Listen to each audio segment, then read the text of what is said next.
जब कभी भी आप किसी ऐसे मनुष्य से भारत में या भारत के बाहर जो इंडिया का है, अगर उससे ये पूछेंगे कि बुद्ध के बारे में क्या जानते हैं, तो वो 3-4 बातें सभी लोग बताते हैं।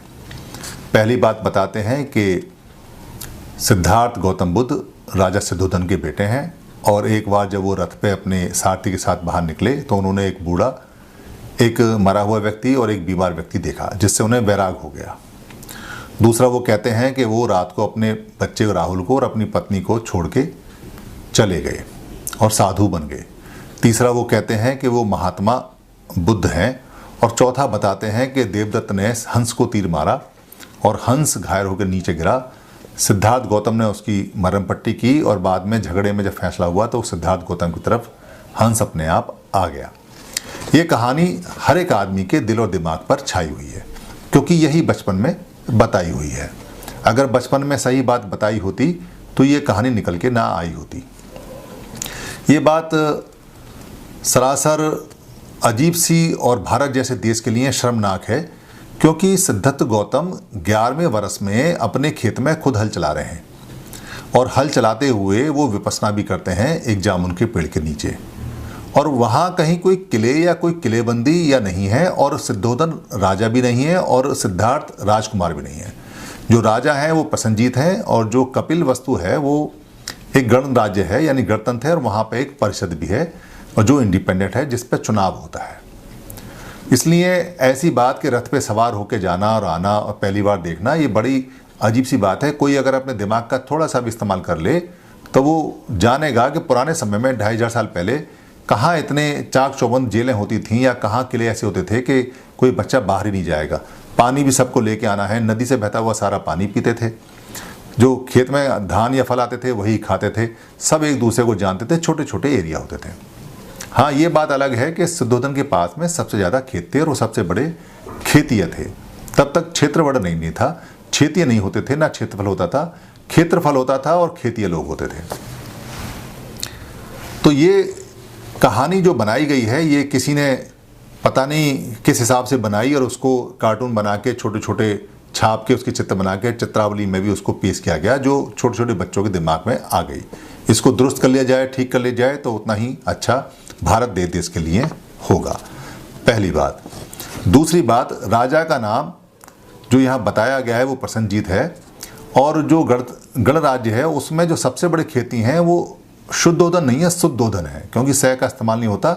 और उनके बेटे का नाम सिद्धार्थ है। सिद्धार्थ को बाद में संस्कृत भाषा संस्कृत में सिद्धार्थ किया गया है। बेसिकली आधार नहीं होता, इसलिए सिद्धार्थ है। सिद्धार्थ गौतम उनका नाम है, तो नाम भी करेक्ट कर लिया जाए। और किसी भी हालत में वो अपनी पत्नी को छोड़ के रात को नहीं भागे, क्योंकि वहाँ जो साक्य कुल के लोग हैं, क्योंकि साक्य मतलब है जो साग सब्जी उगाने वाले लोग हैं, उनको साक्य बोलते हैं। वो वहाँ धान उगाते हैं, ज़मीन पे फसलें करते हैं। उनके बराबर में एक गंगा बहती है जिसका नाम रोहिणी है। सारी जितनी भी नदियाँ हैं, रिवर हैं, उनको गंगा करके पाली भाषा में बोला जाता है। सब बहते पानी जो आते हैं सोर्स, वो गंगा है। उस गंगा का नाम रोहिणी है। रोहिणी के दूसरी तरफ जो रहते हैं वो कोलीय वंश के लोग रहते हैं। कोलीय, क्योंकि जो बुद्ध की पत्नी है वो भी कोलीय वंश की है। उनमें अक्सर पानी के लिए झगड़ा होता है। क्यों होता है? क्योंकि धान का बोने का समय एक ही है और सबको पानी चाहिए। धान में बहुत ज़्यादा पानी चाहिए, पूरा खेत कम से कम 1-1 फुट डूबा हुआ पानी में होना चाहिए, तभी धान अच्छा होता है। पानी की कमी है, तो साक्य वंश के लोग और कोलीय वंश के लोगों ने आपस में तय किया कि इस बार झगड़ा करेंगे, खून खराबा करेंगे, और जो जीतेगा पानी उसको मिलेगा। इसके लिए जो परिषद बुलाई जाती है, जो इंडिपेंडेंट परिषद होती है, उसमें युद्ध की तैयारी के लिए जो उसका अध्यक्ष होता है वो कहता है, जिसमें सिद्धार्थ गौतम स्पष्ट रूप से मना कर देते हैं। वो कहते हैं कि पानी ज़्यादा सस्ता है, खून बहुत महंगा होता है, इसलिए महंगी चीज़ के लिए, इंपॉर्टेंट चीज़ के लिए जो बेकार यूजलेस चीज़ है उसको नहीं इस्तेमाल करना चाहिए। उनके मना करने से परिषद उनके खिलाफ में दंड पारित करती है। 3 दंड उनको देती है। पहला कहती है कि आप परिषद की बात माने और युद्ध में भाग लें, जिसके लिए सिद्धार्थ गौतम पूरी तरह से मना कर देते हैं। दूसरा, वो कहते हैं कि जो ज़मीनें जितनी भी हैं वो सब उनके हवाले करें और उनको समाज से बहिष्कृत किया जाएगा, समाज से निकाला जाएगा, जिसके लिए वो सिद्धार्थ गौतम मना कर देते हैं कि मैं अपने दंड के लिए, अपने परिवार के लिए, परिवार को दंडित नहीं करूँगा। तीसरा, उनको कहते हैं कि या तो वो फांसी पर लटक जाएं, मर जाएं, और या वो देश निकाला लें। इस देश निकाला की जो टर्म है, जो कंडीशन है, उसको वो एक्सेप्ट कर लेते हैं, इस दंड को वो मान लेते हैं। अब उनको देश निकाले की सज़ा मिली जो उन्होंने मानी। उस देश निकाले में वो जाते हैं, बाकायदा वो सबसे मिलके जाते हैं, पवज्जा लेते हैं। पवज्जा भी वो पास में जो टीचर पढ़ाता है उसके यहाँ जग लेते हैं, कपड़े बदलते हैं, सारे गहने आभूषण उतारते हैं, जो पवज्जा के कपड़े साधारण होते हैं उनको पहनते हैं। उनका जो घोड़ा है जिसका नाम कंथक बताया गया है वो उनके साथ है, और उसे चलाने वाला जो सारथी है छन्न, वो उनके साथ है। छन्न कंथक को लेके जाता है, जिस पे सवार होकर सिद्धत आगे तक जाते हैं, और अनोमा रिवर पर जाके वो अपने बाल भी काट देते हैं, और सारे जितने भी चीज़ें हैं और घोड़ा और कंथक उसको वापस कर देते हैं। अब वो अकेले आगे वहाँ से जाते हैं। इस प्रकार उनकी पवज्जा होती है, इस प्रकार उनकी विदाई होती है कपिल वस्तु से, क्योंकि कपिल वस्तु से निकलना उस नियम में आता है जो दंड दिया गया है। ये उनके निकलने की कहानी है। वैसे भी वो बचपन से वैरागी रहे हैं और उनको एकांत और अन्वेषण करना और खोजना, दुख कैसे है, कैसे आता है, कैसे जाता है, इसकी आवश्यकता थी। मौका भी अच्छा था, तो दोनों मौके का फ़ायदा उन्होंने इस तरह से उठाया, अपने स्वभाव के अनुकूल, अपने धर्म के अनुकूल। एक कहानी बताई जाती है कि बुद्ध ने कभी हिंसा का सामना नहीं किया। बुद्ध से ज़्यादा दुनिया में कोई भी व्यक्ति हिंसा के लिए लड़ा ही नहीं। आज भी बुद्ध के हजारों अनुयायी हिंसा के सामने ऐसे खड़े रहते हैं जैसे हिमालय पर्वत खड़ा रहता है हवा के सामने, बिल्कुल नहीं हिलते। ये जितने भी भिक्खु और जितनी भिक्खुणी, जितने उपासक, जितने भी धर्म को मानने वाले लोग हैं, ये अपने अंदर की हिंसा को जड़ से ख़त्म कर देते हैं। जो इनके सामने आता है उसकी हिंसा भी ये जड़ से ख़त्म कर देते हैं।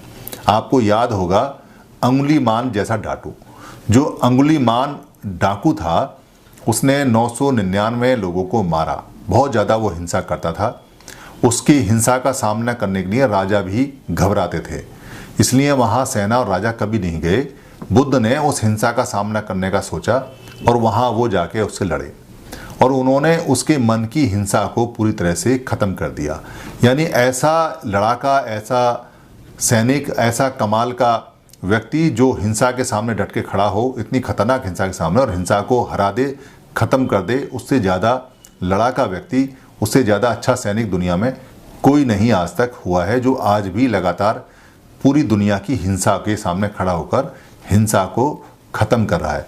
इसलिए करुणा से हिंसा को ख़त्म करने का जो प्रिंसिपल है वो बुद्ध का जब तक मनुष्य रहेगा, जब तक वो चलता रहेगा, वो अचूक है, वो टेस्टेड है, वो आजमाया हुआ है, और वो हमेशा काम करता है। लोग अपने घरों में इसको हमेशा करते हैं। जो लोग बाहर हिंसा करते हैं वो घर में कभी हिंसा नहीं करते। घर में वो हमेशा हिंसा की जगह शांति चाहते हैं। ये कमाल की बात है कि बाहर लड़ने वाला जो सैनिक है, जो बॉर्डर पर जाके गोलियां चलाता है और मारता है, या दो देश अगर आपस में लड़ते हैं तो वो ये कहते हैं कि हम इसलिए लड़ रहे हैं ताकि हमारे देश में करुणा और ममता, भाईचारा और शांति बनी रहे, प्यार बना रहे। ये अजीब सी बात है कि आप हिंसा के बदले में करुणा, प्यार, मैत्री, भाईचारा कैसे ले आएंगे। हिंसा के बदले में हिंसा ही आती है।